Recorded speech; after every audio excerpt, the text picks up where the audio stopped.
এর আগের ভিডিওতে তোমরা ভগ্নাংশ কাকে বলে এবং ভগ্নাংশের প্রকারভেদ অর্থাৎ প্রকৃত, মিশ্র এবং অপ্রকৃত ভগ্নাংশ কাকে বলে জেনেছো।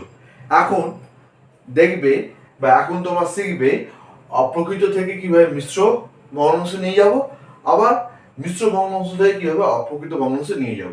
দেখো প্রথমে কি অপ্রকৃত ভগ্নাংশ থেকে মিশ্র ভগ্নাংশ, এটা আগে দেখো। এখানে আছে 27/2। আচ্ছা, প্রকৃত ভগ্নাংশ কাকে বলে? প্রকৃত ভগ্নাংশ মানে হচ্ছে লব আর হর, লবটা থাকবে ছোট, হরটা থাকবে বড়। এটা রিভাইজ দিয়ে নিচ্ছি।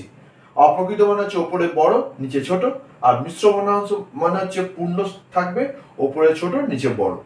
এইভাবে থাকলে আমরা প্রকৃত, অপ্রকৃত, মিশ্র ভগ্নাংশ শিখব। দেখো এবার হচ্ছে 27/2। 27/2 আছে, তাহলে ওপরে হচ্ছে বড় নিচে ছোট, তাহলে প্রকৃত অপ্রকৃত ভগ্নাংশ হচ্ছে। একে আমরা নিয়ে যাব মিশ্র ভগ্নাংশে। কি হবে? দেখো এটা ভাগ যাওয়ার চেষ্টা করছে, নিচে 2, তার মানে এটা ভাগ যাবে। তাহলে ভাগ করো 2 দিয়ে 27 কে ভাগ। আচ্ছা আর একটা বলে রাখি একটু, যে এখানে লব এটা হর, তাহলে এটা আমি 2 দিয়ে ভাগ করছি, তাহলে 2টা হচ্ছে ভাজক আর এটা হচ্ছে ভাজ্য। অর্থাৎ লব যেখানে থাকবে সেটা হবে ভাজ্য, আর হর থাকলে হবে সেটা ভাজক। মনে রাখবে, এটা টিপস। লব হচ্ছে কি, যদি ভাগ যায়, এখানে ভাগ না গেলেও পয়েন্ট আসবে। যদি এটা ছোট হতো, এটা যদি বড় হতো তাহলে ভাগ যেত দশমিক দিয়ে। যাই হোক, এইটা দিয়ে এটা ভাগ করবো, তাহলে এইটা দিয়ে এটা ভাগ করলে মানে এটা ভাজক হচ্ছে, এটা ভাজ্য হচ্ছে। এবার ভাগ করি। দেখো 2 একে 2, 3 দুগুণে 6, 1। আমরা দশমিক নেবো না, কেন? এখানে ভগ্নাংশ বার করতে বলেছে, দশমিকে বার করতে বলেনি। তাহলে এখানে ভাগশেষ 1, ভাগফল 13, আর এখানে ভাজক হচ্ছে 2। এবার কিভাবে উত্তরটা লিখবো মিশ্র ভগ্নাংশ করতে গেলে? 13 পূর্ণ 1/2। 13 পূর্ণ 1/2 মানে হচ্ছে 13টা হচ্ছে কি না ভাগফল, একটা হয়ে যাচ্ছে ভাগশেষ, আর 2টা হচ্ছে ভাজক। দেখো এরকম আসছে, এই স্ট্রাকচারে আসছে। পূর্ণ সংখ্যা 13 পূর্ণ, ওপরে ছোট নিচে বড়। তাহলে আমি এটাকে বলবো এটা মিশ্র ভগ্নাংশে পরিণত করা হয়েছে। তাহলে কি হবে? 13টা কি? 13টা হচ্ছে ভাগফল, এটা হচ্ছে ভাগশেষ, আর নিচে হচ্ছে ভাজক। অথবা এটা পূর্ণ সংখ্যা, উপরে ছোট নিচে বড়। এইভাবে থাকলে আমরা এটাকে মিশ্র ভগ্নাংশ বলতে পারি। আমি এটা কেন লিখলাম, কেন শর্ট কোশ্চেন যদি আসে যে মিশ্র ভগ্নাংশটা দিয়ে দিল 13 পূর্ণ 1/2, বললো 13 পূর্ণ 1/2 এ ভাগশেষ কোনটি, তাহলে এটা 1 হবে। তাই জন্য আমি এটা লিখলাম। তোমরা এই অঙ্কের মাধ্যমে বুঝে যেতে পারবে কোনটা ভাগশেষ, কোনটা ভাগফল, কোনটা ভাজক হচ্ছে। তো আলাদা করে ভিডিও করার দরকার নেই। তাহলে এইটা হচ্ছে মিশ্র ভগ্নাংশের গঠন। এবার আমরা মিশ্র ভগ্নাংশ থেকে অপ্রকৃত ভগ্নাংশে যাব। দেখো এবার মিশ্র ভগ্নাংশ থেকে অপ্রকৃত ভগ্নাংশে যাব, খুব সোজা। আচ্ছা মিশ্র ভগ্নাংশে কিভাবে গঠনটা তার কিভাবে হবে না, পূর্ণ সংখ্যা থাকবে, ওপরে ছোট থাকবে নিচে বড় থাকবে। পূর্ণ সংখ্যা ওপরে ছোট নিচে বড়, তাহলে এটা মিশ্র ভগ্নাংশ বলতে পারি। তাহলে এটাকে আমরা অপ্রকৃত ভগ্নাংশে নিয়ে যাব। অপ্রকৃত ভগ্নাংশ মানে কি? এবার মিশ্র থেকে অপ্রকৃত মানে ওপরে বড় নিচে ছোট হবে, তাহলে এটা অপ্রকৃত হবে। আচ্ছা আর একটা বলে রাখি, প্রকৃত ভগ্নাংশ থেকে অপ্রকৃত ভগ্নাংশ বা অপ্রকৃত ভগ্নাংশ থেকে প্রকৃত ভগ্নাংশ নিয়ে যাওয়া যায় না, একমাত্র অপ্রকৃত থেকে মিশ্র, মিশ্র থেকে অপ্রকৃত নিয়ে যাওয়া যায়। ঠিক আছে? এবার দেখো, এবার আমি এই মিশ্র ভগ্নাংশটাকে অপ্রকৃত ভগ্নাংশে নিয়ে যাব। কি করতে হবে না, করতে হবে কি সমান সমান 7 লিখলে, অর্থাৎ লবটা একই থাকবে, লবটা একই থাকবে, লবের সঙ্গে পূর্ণ সংখ্যাটা গুণ হবে। 5 গুণিত 7 যোগ 4, তাহলে এটার সঙ্গে এটা গুণ করে 4 যোগ করতে হবে। তাহলে কত হচ্ছে?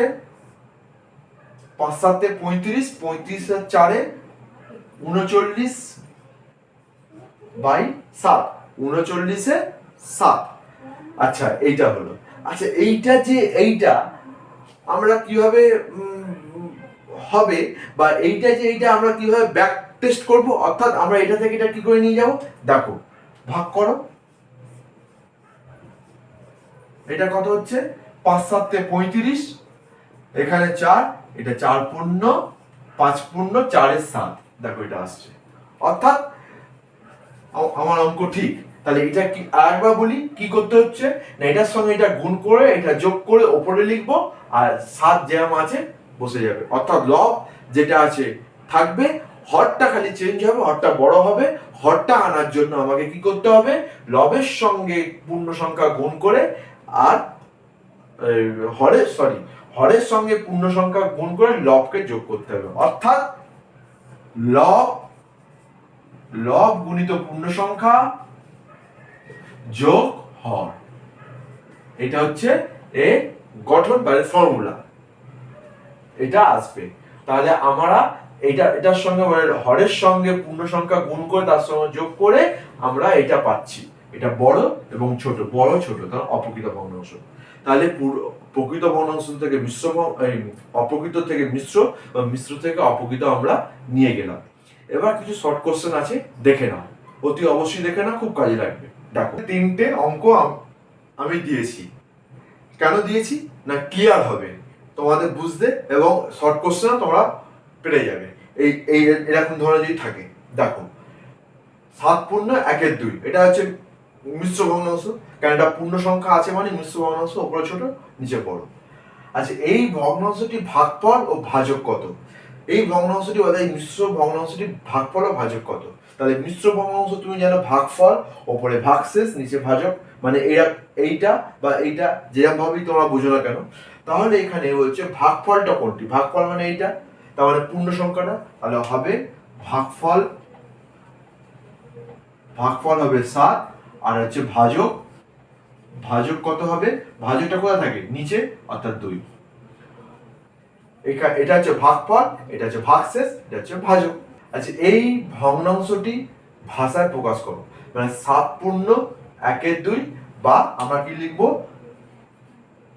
7 পূর্ণ 1 2 লিখতে পারো, অথবা 7 পূর্ণ 2 ভাগে 1 ভাগ। অর্থাৎ আমরা এটাকে লিখতে পারি 7 পূর্ণ 2 ভাগে 1 ভাগ, যদি ভাষায় দেয়। মিশ্র ভগ্নাংশকে এরকম ভাবে ভাষায় লেখা হয়।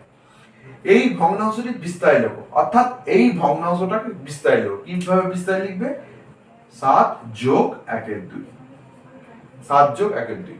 মিশ্র ভগ্নাংশের যোগ বা বিয়োগ পরে ভিডিওতে আপলোড করে দেবো, দেখে নিন। তাহলে এটাকে 7 যোগ 1 2 ভাবে বিস্তারে লেখা যায়।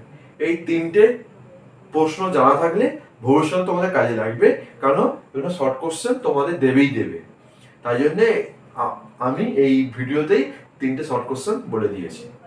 এই ভিডিওটি ভালো লেগে থাকলে অবশ্যই লাইক ও শেয়ার করবে, আর ইউটিউবে তোমরা অবশ্যই সাবস্ক্রাইব করে নেবে, কারণ আমার ভিডিও সর্বপ্রথম তোমাদের কাছে পৌঁছে যাবে।